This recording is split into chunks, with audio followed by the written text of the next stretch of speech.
Here we have the set 1 of English class 12 paper जो आज की हुआ है 22/5 को। तो सेट 3 एंड सेट 1 के बीच में काफ़ी ज़्यादा सिमिलरिटीज़ थी। तो यहाँ पे सेम रीडिंग सेक्शन आपको मिलेगा, सेम लिटरेचर पोर्शन मिलेगा एमसीक्यूज़ वाला, बाकी कुछ ग्रामर वाले पार्ट में और लिटरेचर वाले क्वेश्चंस में आपको कुछ न कुछ डिफरेंस देखने को मिलेगा। तो देखिए यहाँ पे पहले का आंसर क्या होगा। पहले का आंसर यहाँ पे होगा द ऑथर क्रिटिसाइजेज द रिएक्टिव या फिर impulsive approach of the parents, ज़्यादा सही रिएक्टिव वाला होगा। आपको क्या एक्सप्लेन करना था 40 वर्ड में कि when and how do parents become reactive. When child does something that he और शी डजंट अप्रूव्ड ऑफ, है ना, जब किसी चीज़ के लिए अप्रूव पेरेंट्स नहीं किए रहते हैं और वही बच्चा कर दे तब वो ज़्यादा ओवर रिएक्टिव बन जाते हैं। इसमें ऑप्शन नंबर सी होगा पेरेंटल एटीट्यूड, ठीक ना। What will bloom will child on the seeds will nurture, what seeds does the author refer to, parental attitude. फिर 40 वर्ड्स में आपको एक्सप्लेन करना था why does the NHA focus on reforming parents to reform children. इसमें refuse reset और relentlessly को आपको para number 3 से मिल जाएगा आंसर, देख लीजिए यहाँ से आपको यही एक्सप्लेन करना था, right. And next question, share evidences from the text in about 40 words which support to support the view of the parents that appreciate the goodness of the child at very opportunity. Para number 4 में देकर रखा गया है very easily, है ना, यहाँ पे बहुत ईजी से आपको मिल जाएगा। पैरा नंबर 4 में देखिए मैंने अंडरलाइन करके रखा है यू आर रियली जनरस से लेके यहाँ तक टू अ बुली तक आपका आंसर हो जाएगा। उसमें से आंसर क्या हो जाएगा, आपको कॉपी नहीं करना, कॉपी पेस्ट नहीं करना था, बिल्कुल भी नहीं, आपको अपने वर्ड्स में उसको अंडरस्टैंड करके लिखना था, ठीक, तभी आपको मार्क्स मिलेंगे। In paragraph 5 in what way does this approach differ from the earlier approach. पहले क्या थे, पहले ओवर रिएक्टिव थे, प्रेज नहीं करते थे, अप्रिशिएट नहीं करते थे अपने बच्चे को, ओवर रिएक्ट करते थे, इम्पल्सिव बिहेवियर अपना शो करते थे पेरेंट्स। बट अब क्या करते हैं, अब उनको उनके अच्छे अच्छे काम के लिए प्रेज करते हैं, अप्रिशिएट करते हैं, ठीक, ये आपको एक्सप्लेन करना था अच्छे से। तो इसमें आपका आंसर नंबर ए हो जाएगा, you can be more helpful, classified as qualifying phrase explain in the passage, you can be more helpful.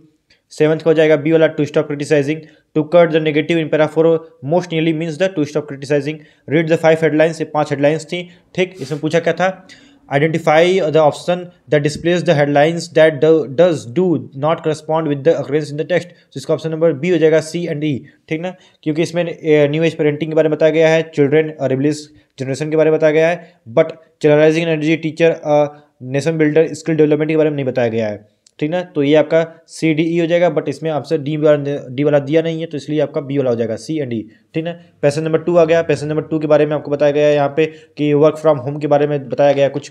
तो चलिए उससे रिलेटेड यहाँ पे कुछ आंसर दिया गया है, क्वेश्चन आंसर उसको देख लेते हैं। तो देखिए पहले क्या हो जाएगा, इसमें हो जाएगा आपका efficiency of the employ, efficiency of the employees, these activities will increase productivity, by productivity the author refers to efficiency of the employ. Question number 2, what change in the workplace would bring those people back to office who want amusement। तो सी हो जाएगा building entertainment launch, कि जो घर से काम करना पसंद करते हैं, जिनको एंटरटेनमेंट चाहिए, उनके लिए क्या कर सकते हैं, उनके लिए अम्यूजमेंट के लिए हम लोग एंटरटेनमेंट लॉन्च बना सकते हैं अपने वर्क ऑफिस में, ठीक। 3rd, as per the survey why do health conscious people prefer to work from home, because they can take some nap and can do exercise. Para number 5 में आपको इसका answer मिल जाएगा जो है the passage ends on a note that some people are resolve to, आपका answer यहीं से हो जाएगा not go back to work in person even if their employees required it, right. Explain one inference that can be drawn from the para 1 about the reason for people's preference to work from home, because they can take some nap and do exercise and increase their productivity with that.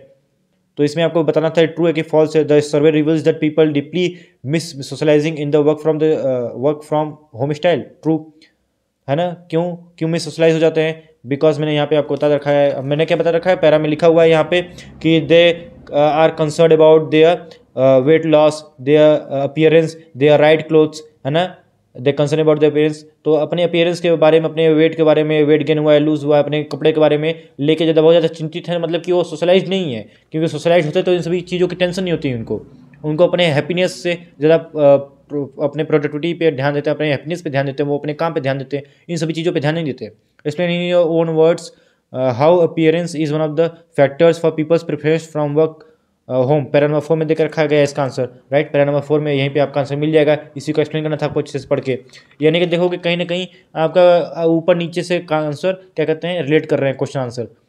फिर as per the survey what top priorities of the people prevent them from going to office, तो इसका हो जाएगा nap और exercise, caring of children, lack of commute, concern about their appearance, weight gain or loss, clothing, right, amusement while working। तो ये 5 reason थे, 5 में से आप कोई भी लिख देते आपका सही रहता। फिर क्रिएटिव राइटिंग स्किल में आपको बहुत ही लेटर मिला था, आर्टिकल मिला था, है ना, बहुत ज़्यादा नोटिस मिली थी, बहुत ज़्यादा आपको था नहीं हार्ड, बहुत ईजी थे। आपको इसमें से बॉक्स दिया था, आउट ऑफ द बॉक्स नहीं सोचना था, आपको बॉक्स में देकर रखा है। प्रॉब्लम्स के बारे में डिस्कस करना था ये चारों, और फिर सजेशन के बारे में चारों डिस्कस करने थे। फिर यहाँ पे आपको आर्टिकल ड्राफ्ट करना था और यहाँ पे रिपोर्ट ड्राफ्ट करना था। और लेटर में आपको क्या फोकस करना था, लेटर में फोकस करना था कि आपको यहाँ पे रिप्लाई लेटर देना है और यहाँ पे आपको लेटर इन्वाइटिंग वाला लिखना है, ठीक। तो इस चीज़ का आपको ध्यान देना था कि आगे पीछे उल्टा सीधा ना हो जाए, अपोजिट ना लिख दो आप। फिर सेक्शन सी पे आते हैं। यहाँ पे आपको दिया है रोड साइड स्टैंड से पोएम, तो इसका आंसर नंबर सी हो जाएगा। A road side stand that too pathetically pled, तो इसमें सेम लिटरेरी डिवाइस आपको खोजनी थी, यहाँ पे सी हो जाएगा। The brutal wind bullied the tree, right. अब यहाँ पे ऑप्शन नंबर सी हो जाएगा इसमें भी, to do business. The road side stand is put up with the purpose to do business, right. फिर यहाँ पे आपको क्या था, what do you infer about the people who put up the roadside stand from the phrase would not be fair to say for a dole of the bread, यानी they are not beggars, भिखारी और फिर एक single bread के लिए वहाँ पर नहीं बैठे हुए हैं, they are there to do business। Complete the following sentence with the reference to the street. The word pathetically reflects the pity, worn, lane, wretches, roadside stand, right। अब यह बताना था कि ये जो फ्लावर ऑफ सिटीज़ है true है कि फॉल्स है। The poet refers to the garden of cities, तो फॉल्स। यहाँ पे आपका जो मिलेगा लाइन 2 से मैच कर रहा है राइमिंग स्कीम, वो फ्लेट का स्पेड हो जाएगा। दिखा देता हूँ आपको, लाइन 2 में यहाँ पे स्पेड जो था इसी से मैच कर रहा है आपका rhyming word. Question number second, aunts Jennifer से था, द आंट जेनिफर टाइगर, तो इसका पहला का आंसर हो जाएगा सी। सेकंड का ऑप्शन हो जाएगा B, sun smiled happily on us. Option number question number 3 का हो जाएगा आपका, the tiger in the panel symbolises the proud fearlessness. अब बताना था कि ये find even the every needle hard to pull, true या फॉल्स, तो ये फॉल्स हो जाएगा। फिर इसमें से आपको सेम बताना था कि लाइन 1 से मैच कर रहा है कि नहीं मैच कर रहा है।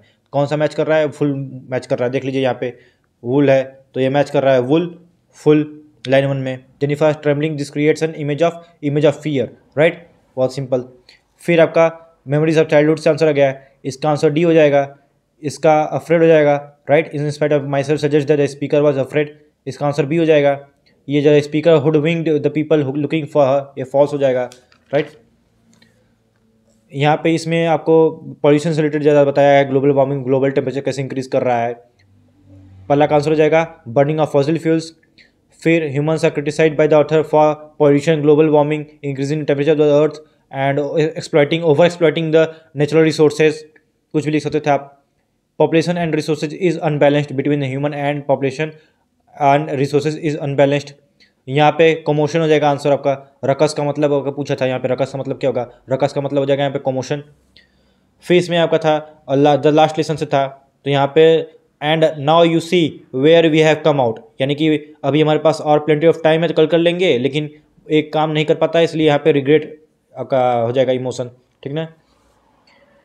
इसमें आपका डी वाला ऑप्शन हो जाएगा, she could not find a way to broach the subject with her boss. यहाँ पे आपको रीअप्रोच का मतलब देखना था कहाँ पे सही बैठ रहा है, तो डी वाले में सही बैठ रहा था। फिर यहाँ पे ट्रू फॉल्स था, तो mister M Hamel endorses the believe that there is a plenty of time to learn their language, नहीं फॉल्स, एंडोर्स नहीं करते हैं बल्कि उस पर रिग्रेट शो करते हैं वो। फोर्थ का आंसर हो जाएगा, you must feel bad enough through these words M Hamel urges the people to regret for wrong decisions. Identify the line from the text that reinforces the theme of the patriotism in the story, तो to you pretend to be the Frenchman वाले line हो जाएगी। How it you pretend to be Frenchman and yet not, you can neither speak nor write your own language। फिर यहाँ पे आपका answer हो जाएगा, you see puts off learning till tomorrow, the phrase puts off suggests that delaying, और या फिर postpone करना, यहाँ पे हो जाएगा आंसर, या फिर डिले आप भी लिख सकते हो। फिर इसमें आपका आंसर नंबर बी हो जाएगा, इसमें सी हो जाएगा विक्टिम एक्सप्लॉइटेशन। एंड उसके बाद यहाँ पे आपका Gandhi ji surprise them by taking only 25%, वो सोच रहे थे नहीं लेंगे लेकिन उन्होंने एक्सेप्ट कर लिया 25%। The inference that can be drawn from the line mister Gandhi took him at his word, इसका मतलब हो जाएगा कि जब उन्होंने 25% ले लिया था उससे क्या हुआ, उन्होंने सबको अम्यूज़ कर दिया, चौंका दिया, सरप्राइज कर दिया, ठीक। Deadlock in the last line means that uncompromising situation, last Nile का में डेडलॉक था तो ब्रेकिंग द डेडलॉक का मतलब अनकम्प्रोमाइजिंग सिचुएशन हो जाएगा। टू स्टॉप स्टेलमेट या फिर to take up the lead, ये हो जाएगा इसका आंसर।